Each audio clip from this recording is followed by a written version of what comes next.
मराठी लिख भी सकते हैं हम। आणि आता बातमी पुण्यामधनं येते। पुण्यामध्ये राज ठाकरेंबद्दल आक्षेपार्ह पोस्ट करणाऱ्या विरोधात मनसेने आक्रमक पवित्रा घेतलाय।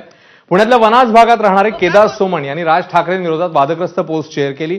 यानंतर मनसे कार्यकर्त्यांनी सोमण यांचं घर गाठलं आणि त्यांना जोरदार शिवीगाळ केली। केदार सोमणला आमच्या हवाली करा अशी मागणी मनसैनिकांनी केली आहे। दरम्यान पोलिसांनी केदार सोमण यांना ताब्यात घेतल्यावर हा वाद निवळलेला आहे।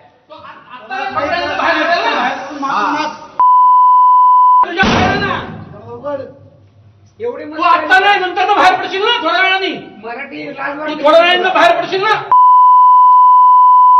बाहेर ये